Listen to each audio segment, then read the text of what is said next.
Assalomu alaykum, sevimli sizlar. Kanalыңlar yaxshimi? Hammanglarning mushaqlarga xayrlik bo'lsin. Bugun biz o'qishni davom qilayotgan Qiyadagi ovchining Ahuzari nomli shu kitobni o'qishni davom qilamiz.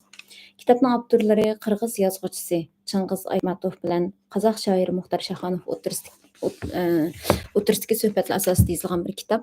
Biz kitobninki 4-bobi hokimiyat va ro'yat degan mushu bobni o'qiyotgandik. Hozir o'qishni davom qilamiz. Shahonov qaysi davrda bo'lsin, turkiy til xalqlari ichida chiqqan amaldorlarning tarixdagi tutgan o'rni alohida bo'lgan. Ularning hukm kesimlari hech qanday maxfiyat, oldin ola maslahatlashib bilish, munosabatlashishlar hargiz bo'lmagan. Tarix bitini varaqlasak, eng cho'ng amaldorlar kengashi hozirgi Sirdaryo oblasti, ya'ni O'zbekistondagi Angarin eqinining bo'yidagi ko'l to'pi beshida Janobatdagi Tavka xonning o'rdisida o'tkazilgan.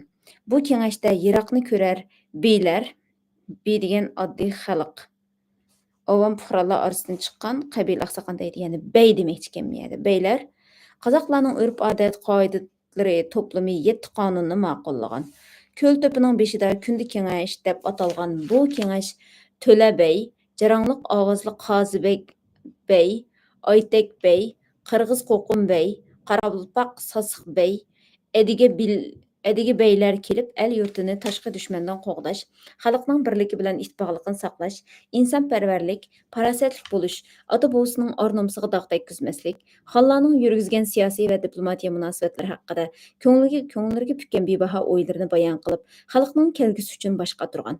Bo'libmi qozoq xalqining birligini buzmay, o'lini tavratmay, davlat darajasi ko'tarilishiga To'la, Jarangliq ovozli Qozibek va Oytekka o'xshash obro'yliq huquq egalarining singdirgan emgiki nihoyatda zo'r. Odatdagi xalqqa qadri o'tilgan bu uch bey xalq beshiga ig'ir kun tushgan qiyinchilik vaqtlardimi, hitoyam, nazira, to'y kunlardimi, yer davosi, yetim yesir davosi, xun davosi chiqqan yerlardimi? Bu maslahatda xalq dardini birga hal qilishgan, qilni qirqqa yerib, odil kesim chiqargan, beylarimizning qoida yo'sinlarini cho'rib tashlab, izni yo'qotganimiz o'rnini to'ldirib olg'isiz hasrat nadomat qoldi. Bizningki Uyg'urlarda har bir jutning oqsoqollari bo'ladi. Oqsoqollar ko'pinchisi qo'l ilikida bor, ya'ni iqtisod jihatdami yaxshi, bilim jihatdami yaxshi bo'ladi. Ularning jutdagi inovati, obro'y nihoyatda ustun bo'ladi. Oqsoqollar ular yolg'iz qo'lida pul meli bor, obro'y inovati borlar bo'lib qolmasdan, balki shu jutdagi bo'layotgan yaxshi-yomon ishlardan, yetim yesirning ahvolidan, beshi boshliq deb qo'yimizga to'y qilolmay qolgan shundoqlarninki butun ahvollaridan, kishilarning qiyinchiliklaridan o'zini men shunga mas'ul deb qaraydigan jutning cho'nglari hisoblanadi. 1949-yildan keyin yana biz shu uningdan burun oq boshliq, qora boshliq bo'lib, biz 15-16 asrdan keyingi bir ideologiya ko'rishiga beshimizni tiqilib, shu tunji qilib qolgan peti hozirgacha chiqa olganimiz yo'q. Hozirgacha. Endi 1949-yildan keyingisi Xitoydan keldi bu ideologiya ko'rish. Uningdan burun aramizda u firqa bu firqa ahoji mahoji bo'lgan bo'lsa, 49dan keyin qanday qildi? Xitoy u chaqda Baydixon, Pomshik, anda-manda degan qalpoqlarni kiyib, shu jutdiki eng boylarning yerlarini, mol mulklarini tatib oldi va ozroqini haqi berib qolganini o'lja oldi. Pomshiklar, ya'ni bu yerda pomshik yoki shu Baydixon degandek qalpoqlarni kiygizib, ularni xalq olam oldida sazoyi qilib, to'ngboq qog'izib, pipan qog'izib degandek mana shundoq ishlarni qilish orqali ularning xalq orasidagi inovatini yo'q qildi.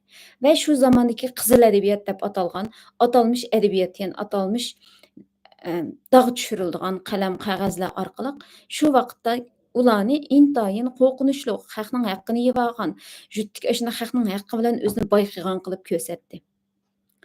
Buning ta'siri boyliqni nachar deb qarash, boyliqi bu xil narsalar bizda hozirgacha uning asoratidan bizning qutulganimiz yo'q. Jut oqsoqollarimizni shu shaklda yo'q qilyapti.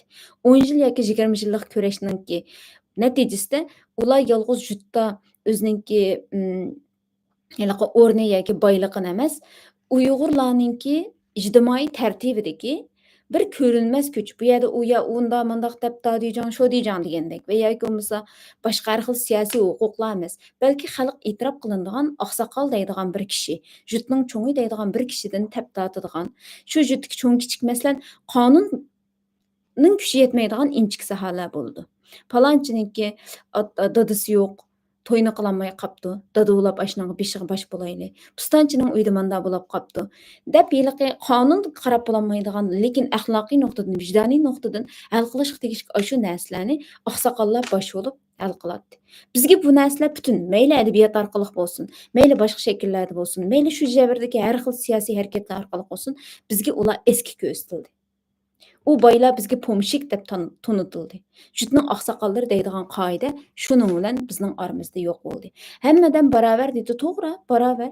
U zamonda amdayliqi bo'ldi, to'g'ri, hammayada bir pichoqninki qo'lni kesadi, go'shtni kesadi deymiz. O chog'da balkim bo'lgandi. Eski boylar bo'lgandi yoki bir odam degandan keyin nurg'un yaxshi taraflarim bo'ladi, ba'zi insonchilikda o'tkazib qolgan xatoliklarim bo'ladi, bilmaymiz. Ammo ular bizningki an'anaviy odatlarimizdagi go'zal bir tuzum, go'zal bir ichki shu tartibni saqlaydigan yaxshi kishilardi. Ko'pinchisi shu yurtda hammaga ega bo'ladigan pistonchi deydigan kishilardi. Masalan, biz tarixda masalan Uyg'urlarning tarixida xuddi Firavundek qulchilik qilib kishilarni butunlay qul elib sotgan, xotinlarni o'tagan undaq narsa bormi? Aslo yo'q. Uyg'urlarning tarixida Türkiye milletlerinin tarihi, bo'pmi Uyg'urlarning tarixi davomli shonliq, hokimiyat surgan, madaniyat yaratgan, huquq tutgan, dunyoni so'rg'an shaklda yozilganki, hech qachon undaq past narsalar bo'lib boqqan emas.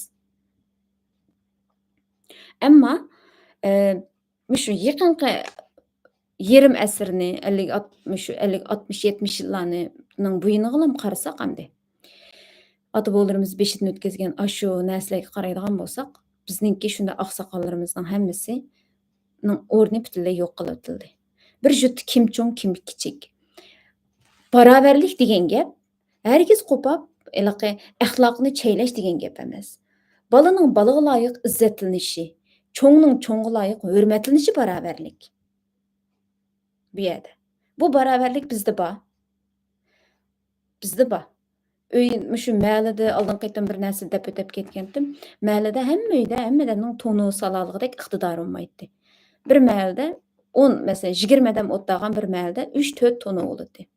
Bizning uyda to'niga o't yoqilgan bo'lsa, boshqa uyda nen tugab ketganlar hammasi nenini jug'urib tayyor bo'ladi. Yoki pistonchi non yoqarkan non yoqib olganlar bormi deb mahallaning xotinlari bir-birisiga xabar qiladi. Nonni birga yoqdi. Shu to'nining atrofida o'ynaydik biz. Ila dabxonning kulini tortib, ila bir nima qilib. Shu vaqtida bizga kichik mundaq bolalar to'qash deydi uni.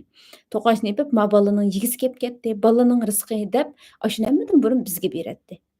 O'ynab yurgan vaqtimizda bolaning narsasi deb, bolaning rizqi oddiysi, masalan, bir bozorni aylanib shu yurtning mahallamida bir bozorlar bo'ldi-ku. Shunda vaqtimda berib masalan ma'lum mana bola qarab ketgan bo'lsa, ala bola masalan kamput hozirlar, voy bolaning ko'zining rizqi berib o'tadigan. Bolalar shunda izzatlangan. Cho'nglarni yiroqdan ko'rsak oldidan to'g'ri o'tmaydigan. Ularning gapini ko'nglimizda qabul qilmasaqmi, shu amalda chiqib anda-manda deb xuddi bir haqqoniyatni qo'g'dog'isak, cho'nglarning gapini jirib, ularning oldida iliqidagi shuqra ovozda gap qiladigan ish bizda yo'qdi. Bu yerda da'vatgan narsa shu adab, axloq va o'zaro ko'ngil ayash, muhabbat asosiga qurilgan bir ichki ritmdi. Bu narsa bizda bargan sari buzilib ketdi. Bir qarasa xushomat tusini olib ketadi. Shundoqlam shu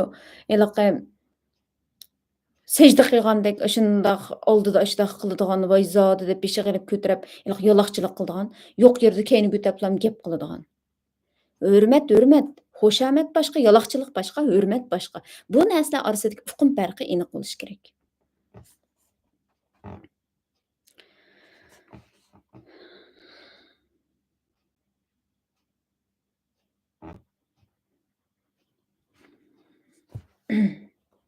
Aytmatov. Hakimiyet bilan notiqlik san'ati qaysi elda bo'lmasin, bizning davrimizga kelguncha alohida taraqqiy qilgan. Qadim Qrimda, Gretsiyada, Misrda so'zman notiqlarning musobaqasi o'tkazilib, maxsus dasturlari, maktablari barliq kelgan. Shu vaqtlarda durust, odil hukm ko'pincha notiqlarning og'zi orqali aytilgan. Demak, demokratiyaning dastlabki o'rnini turg'izishda ularning o'ynagan roli nihoyatda zo'r. Pilu tarixning qoldirib ketgan mo'l meroslarining bir qismi. Pilu tarix degan qadimgi Gretsiyalik yozuvchi, axloq olimi deydi. Ya'ni buni etikshunos deymiz hozirgi kasbiyot atalg'i bo'yicha. Axloqshunos. Mo'l meroslarining bir qismi ataqlıq Demosfen bilan Testosteronga bag'ishlangan. İkisi nihoyatda donishmand edi deb yozadi tarixchi. Faqat xarakterida emas, hayotga bo'lgan ko'z qarashlari, sud oldidagi dodilligi, so'zlashlari bir-biridan ayrilvoqsiz darajada o'xshash bo'ladigan, hayotda odatdagi avom ishidan chiqib, butun elga donqib ketgan bundoq ishga notiqni tepish aslo mumkin emas. Shundoq, yuqorida aytgandek Demosfen bilan testosteron qozoqlardan To'labey, Qozzibek bey, Aytek bey qatorliq tepilg'isiz beylar umr va hayot haqiqatni yoqalab, adolatdan chetlagan hokimiyat tutqichlariga qarshi tavranmay kurash qilgan. Butun hayotni jafokashlarni oqlashga atagan. Demosfen shu qadar sezgir bo'lib, oldiga da'vo qilib kelgan kishining ovozining ohangiga qarabla sudda qarab chiqaradigan voqeaning salmoqining qanchalik darajada ekanligini fahmlab, bilib o'ltirdi ekan. Bir qitim Afinalik dehqon o'zini bir zo'migarning urib xo'rlaganligini aytib, Demosfenga shikoyat qiladi. Demosfen yeliq kishiga: "Sen hech qanday uvolchilikda atgan kishi emassan", deydi qasdan. Afinalik dehqon: "Qandoq sizga uvolchilikda atmabdiman", deb vaqirab ketibdi. Mana, men tayoq yegan, taqdiriga nola o'qigan odamning ovozini angladim. Sudda seni qo'g'dab sen tarafda bo'laman, deydi. Shaxanov. Ruslarning dadisi rus, anasi qozoq. Ataqliq notiqi, qonunshunos Pilvako haqida keyingi yillari ko'plab yozishga boshladi. O'z vaqtida uning odil ham o'tkir kishi ekanligini mundaq bir voqea isbotlab turibdi. Boshpanasiz bechora to'l bir mo'may bozordan 50 tiyinlik bir chilakni o'g'irlab oladi. Chilakning egisi mo'mayni tutib olib, darhol sudga topshirib beradi. Holiga yetgidek tuqqini yoki puli yo'q odamni kimmi qo'g'disin? Sud qo'lli gazetikilar mo'mayni qorlaydigan qonun mazmunlarini tepib chiqib, manchiliq surgunga haydab, uy besatlarini musodara qilmoqchi bo'lishadi. Buni anglagan Pilevako darhol mahbisiga o'ltirib, ichilayotgan sudning ustiga kirdi. Qarasa, gunohkor mo'may bir bulingda yig'lab o'ltirgan. Ammo sud qo'lli gazetikilar bilan sudga qatnashuvchilar g'azab bilan jinoyatchini ayblayotgan. Shu chaqda Pilevako xalqimizni podsholar bilan yer egalari bo'lishchi taran-talaj qilaverdi.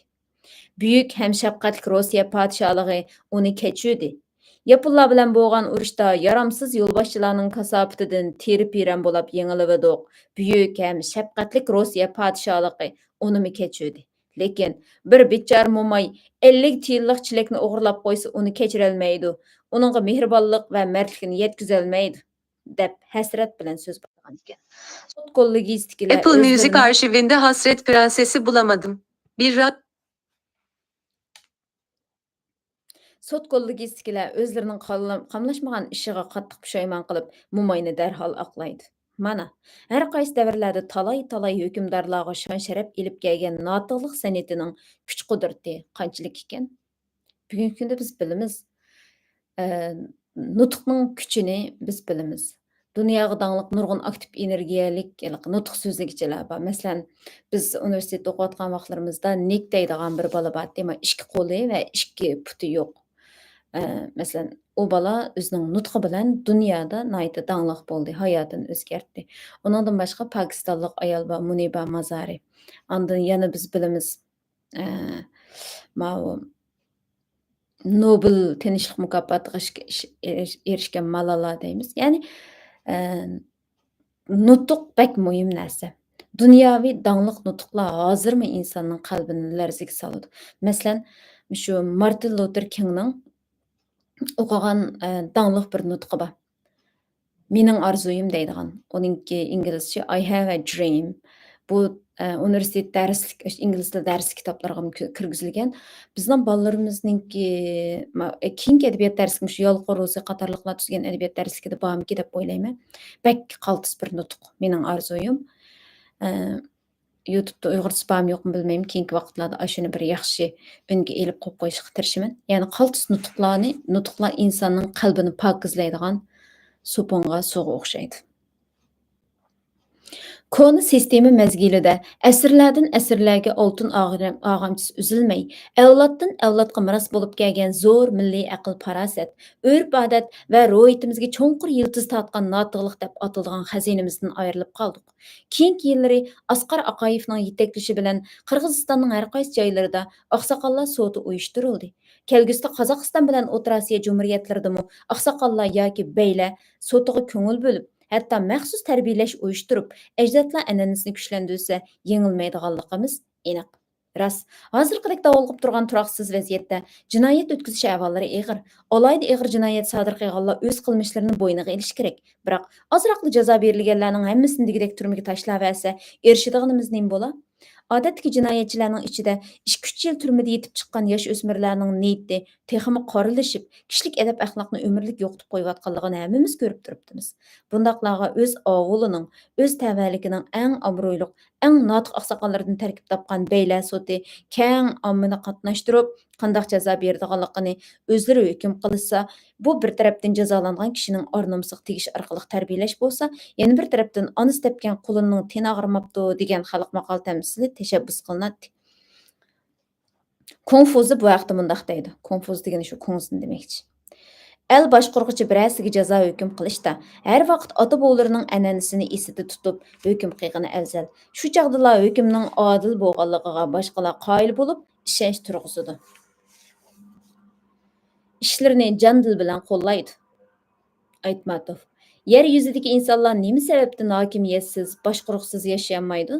Bu dastlabki jamiyat davridan hozirgi madaniyatlik zamongacha bo'lgan taraqqiyot jarayonining ijtimoiy zaruriyatimi? Hayotlikning o'zi yuqorida aytganimizdek shaxsiy bilan umum, hukmdor bilan xalqdan iborat bu ikki taraf o'rtasidagi turlik aloqa. Ammo Zungtung deganimiz cheksiz huquq egisi, o'z xalqining bosh panoyi, tarbiyachisi, barliq xalq uningga qarab o'zini tuzaydi, ish qiladi, so'z qiladi. Shahanov. Masalan, men huquq degandan tamoman yiroq kishilarning biriman. Biroq ilgari demokratik harakatlarning oldida mang'inimda ba'zilar mendimi zungtonlik qiyofat ko'rmoqchi bo'lishdi. Shu chog'da menga bir kolxozning boshliqlik vazifasini bersa, kolxozni bir oyda taqvatishim mumkin deb javob berganman. Hokimiyat beshida turishga loyiq qobiliyati, ortiqchiligi, bilimi, farosati, hatto psixikasi mos keladigan odamlar oz bo'lsa-mu, bor. Ba'zida yo so'zida, yo ishida natijasi yo'q ba'zilarning zungton bo'g'is kelib jon talashayotganligiga qarab tova deb yoqamni tutaman. Ilgari bir molchidan agar sen podsho bo'lsang qanday qilarding deb so'rasa, shu chog'da u agar men podsho bo'lsam kalini otga minib boqatdim debdikan. Demak, u o'zining hol-ahvoliga yarasha javob bergan. Oldi bilan bo'lib boqmaymanmi, Xudo oson qilib taxtiga bir chiqib olsam, uningdan keyingisini ondan ko'raman degan qabih qizitma o'yining turtkisi bilan bo'lib qolgan qobiliyatsiz, ongsiz, qonxo'r boshliqlarning kasofatidan o'z vaqtida minglagan, millionlagan odamlarning bu dunyo bilan xo'shlashganligini tarix texicha unutgani yo'q. Golishchikinning vaqtida, ya'ni 1925 va 33-yillari Qozoq rayoni ilgari keyin ko'rilib boqmagan ajoyib qora kunlarni boshdan kechirdi. Chekdan oshgan zolim, ro'yi dunyosi to'limi zaif Golishchikin Jumhuriyatning hokimiyat tizginini qo'lga ilibla Qozog'istonda kengash hukumat qurilmoqda degan patavon chiqadi. U atigandan kechgacha saqlanib boqbaytib sandan tushmay, buyruq boziliq bilan Jumhuriyat boshqargan 8 yil ichida birmi Qozoq avulini atrofliq tushunib yetmagan bo'lsa-mu, o'zini ko'chman millat turmushining donishmini hisoblab, Oktyabr inqilobi Qozoq avulining udulidan quyuniga o'xshash o'tib ketdi. Boshqalar inqilob elib berish kerak. Buning uchun nimali bo'lmasin qurbon berish zarur. Shunga mol soni va odam soni majburiy holda kemaydi. Yanala milliy ziyolilarning zo'r bir turkumi tarbiyalash ko'nmaydigan aksiyatchilar degandek odatdan tashqari planlarni tuzib chiqqan. Golishchikinning bu rezil, tuxumdan quritish siyosati oxirida surgun qilish va odam chidiqsiz ocharchiliklarni elib keldi. Butkul bir xalqning beshiga tushgan bu balo qazo el ichidagi boy, feodallarni bulang-talang qilish va hisobsiz olvon yasoq selishdan boshlandi. Qozog'istondagi eng boy sanalgan 700 dan ortiq oila va 50 ming o'tir dehqon vahshiylarcha bulang-talangga uchrab, turmalarga qamaldi, itildi va bir qismlar qo'shni ittifoqdosh jumhuriyatlar bilan Tyumen, Qo'rg'on, Astraxan, Irkutsk, Saxalin qatorliq joylarga va Jungu, Eron, Hindiston, Turkiyalarga biraqla ko'chib ketdi. Alaydan çarımal bilan yer öləşdirib berilgan gaday yoxsullar bu dövlətnin g'amxo'rligiga erishishdan mahrum qoldi. Chunki mag'durdan ketib nima qilishni bilolmay yurgan xalqni olvon silib qiynab, ocharchilikqa yo'l ichish cho'ng bir siyosatga aylangan edi. Mal beqiyotgan qozoqlarga ochliq siyliq to'lash talab qilindi. Dehqonlarning bo'yniga go'sht siyliq ortildi. Amalsizlikdan meli balo mollarini ochliqqa balo malga almashtirib o'zlari quruq qo'l qoldi. Boshqalarning ishida pilonliq ish ko'rishdan har kim o'yiq kelganini qiladigan o'zbishimchilik kengri qanot yaydi. Hatto shu yillik siyliqning turlari kundan kunga eshib, umum qimmati 10 tillagacha yetgan ekan. O'z vaqtida yugurik atqa yerisman bo'lib beyga o'ynab, o'g'loq tortishib o'tgan oqko'ngil xalqning ro'yiga sovuq suv sepib ularga hamisha siyliq silib, kul axlatlarni oqtirib, otning yoylisi va quyruqini, ishti bilan eshak, seriq chashqan bilan jilanning, kaslanchuklarning terisini, eski tuski lata, so'ngak, munguz, tuyoq yig'diradigan ishlarga haqiqatan ishlari haqiqatan hayron qolarliq. Bular 100 yil burunqi tarixini da'vatidi. Biz texa tunugun. Hozirni demay turayli, 1990-yillarda Xotanda Xotanning jipeklari dunyoga tunilishi bir go'zallik bo'lsa, uning keynidagi pili qurti vaqasi ajoyib ichinishliq va qarang'u. Mərhum Nurməmməd Toxtaның Xotandan xatnomalik danlıq ədəbi axbarati mushuni ko'rsatib berdi. Buni keyingi kunlarda o'qib berma. O'qiganlar bo'lishi mumkin. Bu maxsus shu chaqda Vanglochan degan qonxo'r jallod o'zi maxsus qizil boshliq o'cha chiqarib cheklab etgan bir asar. Xotandan xat. Undan keyin texi 2000-yillarda 2000-yillarning o'ttirlari. Mana men o'zim shohid bo'lib, biz yeni xizmatga chiqqan vaqtlarimizda ichkiriga qiz ishlamchi tepish salvoq tushgan zamonlarda aramizda nurg'unlarimiz buni yashagan bo'lishimiz mumkin.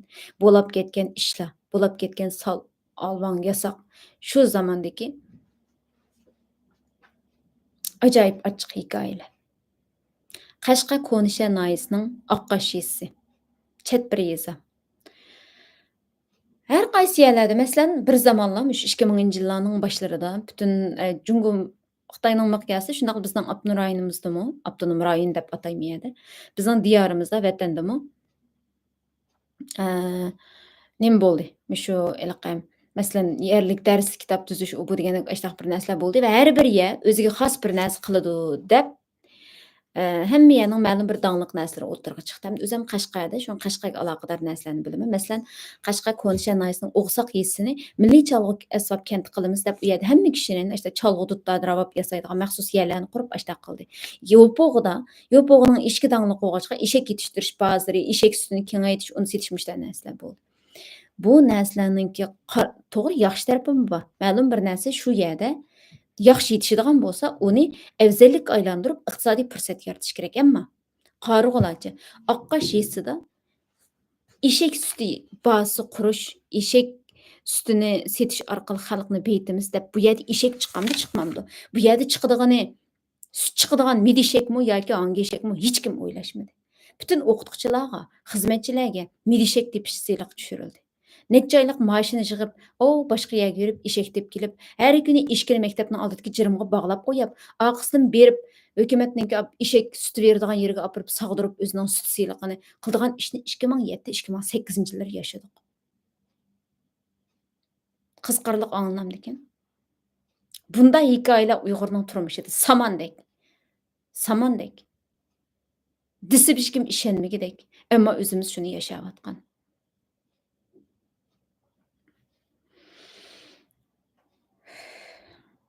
Planni o'z vaqtida o'rindayolmay aldirab qolganlar qo'lidagi biror yarim milini so'yib, shuning mingizi bilan tuyoqlarini o'tkazmakdan boshqa amal topilmadi. Eng g'alati yeri shuki, xalqni qon yig'iltib yig'ilib olgan yiliqi, xom ashyo siyliqi deb atalgan eski tuskilarni hech nimaga ishlatmay, bir yerga do'ylab o't qo'yib yo'qotgani bo'ldi. Shunday qilib 1929-yili Qozog'istondagi chorva molining soni 40 million bo'lgan bo'lsa, keyingi 4 yilda 10 kemiyib 4 millionga tushib qolgan.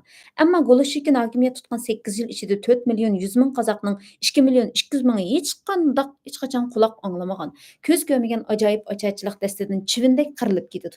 O'z vaqtida Char podshohligining oxirgi podshohi Nikolay II uy ish xizmatkorlari bilan qo'shib Ipatovning uyida qamalgan yerda qonli qirib tashlaganlarning biri Golishchikin Қазақ халқыға mana shundoq o'rnini to'ldirib olsiz ig'ir azob uqubatlarni elib keldi. Uningdan boshqa Qozog'iston Markaziy ishlar komitetining boshlig'i Altay Ernazarov millatimiz ro'yitidan qilchi xabarsiz. Qozoq xalqining tarixi tugul o'zi cho'ng bo'lgan ovulning ahvolini to'liq bilmaydigan qora qo'saq kishi edi. Mana shundoq ichki dunyosi quruq bir kishi hokimiyat beshi qanday qilib chiqib qoldi degan savol tug'iladi. Bu mundaq ish. Qozog'istonning o'z vaqtidagi poytaxti O'rinborda Cumhuriyet qurultiyi o'tkazilib, Qozog'iston Markaziy ishlar komiteti raisini saylash elib berildi. Biroq qani kim bo'ladi deganga kelganda ikki kuchli guruh hokimiyat talashib bir-birini yengolmay holidan ketadi. Shu chaqda betaraf biri o'rnidan turib yo'ldoshlar biz ko'plagan namoratlardan tashkil topgan Sovet hukumatini quvdik.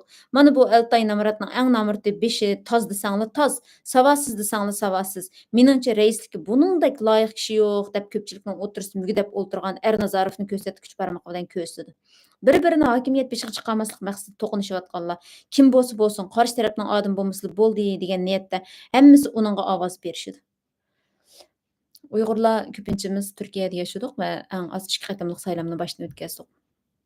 Birinchisi 2018 yildagisi, yana birisi 2023 yildagi saylamg'u. Shu saylamda oldi-keyinda hammamiz bilamiz shundoq. Bu kelsin, kim kelsin deb shu bilet tashlaydiganlarni ko'rdik-ku, demak, mushta bir narsa.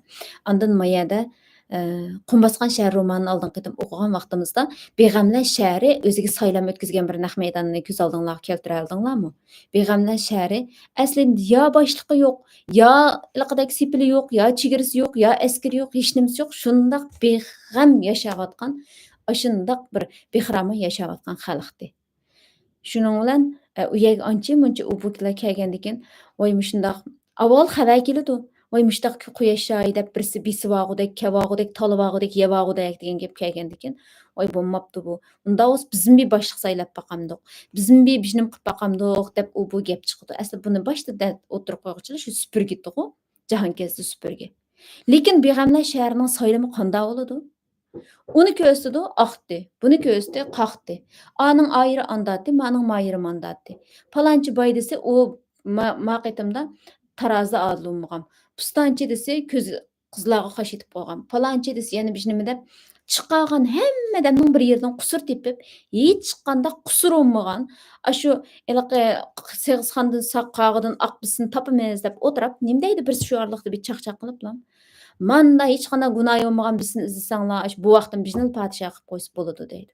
Shuning bilan hammamiz qanday qiladi Beg'amlar shahridagilar voy rost deysa deb yo'lda o'tib ketayotgan bir buvoqning oshu bo'lsin deblam onasining quchqida iliqi ketayotgan bir buvoqni onasining quchqidan tortib elib podshoh saylab qo'ydi. Mana bu podshoh deb.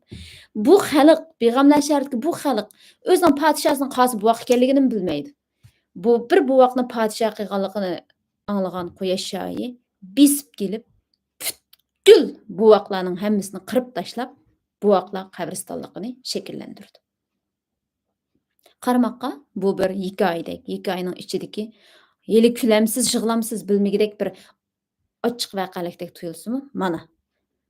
Qozoqlar 1600 yil bo'lmagan burun shu 1940-yillardagi narsaninki amaliy bo'lgan ishni miyada deb beryapti. Biz-chu Turkiyada uning amaliyatini ko'ryapmiz.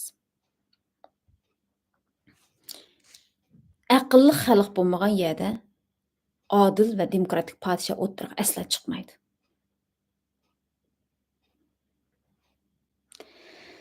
Bir qism Altay Ernazarov Olmaotadan poyezdga chiqib Qizilordaga ketayotgan ekan. Altayni yerim podshoh biladigan Chimkentning ochalang'ishda qiynalgan butun xalqi, hatto urug' tuqqanlari, burunqi qo'shni xo'lamlari bu xabarni anglab ahvolimizni aytayli, yordam so'rayli degan o'y bilan piyoda oldirab dena poyezddan kelishidi. Altay dastlabda o'zining oldiga chiqqan xalq bilan didorlash niyati kelgan bo'lsa-mu, o'ziga talmirib turgan xalqni ko'rib bu niyatidan yonidi-da vagonning supisiga chiqdi. Uni kutib turgan xalq Altay to'ram, och qelyapmiz. Sargardan bo'lay dedik, qirilib ketyapmiz. Shapoyatingizni bir ko'rsatding deb churqirishib ketadi. Shu chaqda beshiga bulg'un tumoq kiygan, qopoqlari turilgan Altay qo'lini egiz ko'tarib, "Yo'ldoshlar" deydi. Qandaqli bo'lmasin to'ramning tug'ilgan yeri emasmi? Rahmi kelib yordam qo'lini sunar deb o'ylagan xalq darhol to'xtaydi. "Yo'ldoshlar" deydi u yana. "Yo'ldoshlar, plan Plan dep 3 mərtəbə to'laydi-da, vagonning ishkini jaloqqida yopadi. Yo'qsizchilikning qismig'ida qisilib, zaralanayotgan avuldaşlari, hatto urug' tuqqan do'st birodarlari bilan odatdagi salom soatga yaramagan boshliqning butun qozoqlarga qandaqmi shafoati tegsin? Bu Altay Ernazarovga munosabatli yana bir qiziq voqea esimga keldi. Bir qatim siz bilan birga Toshkentdan qaytib kelib, mening yaqin inim Jangbay Salimbayevning bir tuqqan qarindoshi Shikaning uyida choy ichib qaytgan edik. Shu yigitning dadasi Tasibov, Tasibovning dadasi Salimbay degan buvay 96 yoshida olamdan o'tdi. Altay Ernazarov qo'lida yo'q namrat chog'larida shu Salimbay oqsoqolning yaxshiligini nihoyat ko'p ko'ribdi ekan. Ernazarov Qozog'iston Markaziy ishlar komitetining raisligiga saylangandan keyin noir boshlig'i Tasibovni chaqirtib kelib, Altay akamizga duoyi salom aytsangiz, qo'shni noyida bir traktor bor, lekin bizda yo'q. Yaray deyolmay bekor yuribamiz. Tug'ilgan noyisigo, bizga bir traktor hal qilib bergan, deb Altay Ernazarovning qishig'i avatidi. Tasibov udul raisning uyiga bordi. Raisning ayoli uni qizg'in qarshi oldi. Allavallashib birdam o'tirgandan keyin Altaymo ishdan qaytib keladi. U Tasibovga chiroy ochmasdan qo'l uchini aralla sunadi. Buningdan ayoli qattiq xijil bo'lib, "Hey Altay, Altay, bu kishi otamning balasigo, qandoqsiga taniyolmay qolding? Bulardan ko'rgan yaxshilikni unutsa, Xudoni unutgan bo'lamiz. Eng bo'lmasa qoida bo'yicha amonlik so'ramamsan", deydi eriga. Altay shu chog'da, "Ha, buvay, tinchlikmi? Erkak xizmat nihoyat aldirash. Demilishim kerak" deb ichkiri uyga kirib ketadi. Elni bosh qo'ygan bundaq qora ko'ngil ham vafosiz kishilarning podsho bo'lsam, molni otga minib boqatdim deb orzu qilgan molchidan nimasi ortiq? Demakchi, Altay xizmatdan qoldirilganligini uqqandan keyin birinchi qilib so'ragani mashina o'zimga qolamdi degan so'zi bo'pti. Bugun bu şeygacha o'qidik, davomini davomli o'qiymiz. Hammanglarga ko'pdan ko'p rahmat.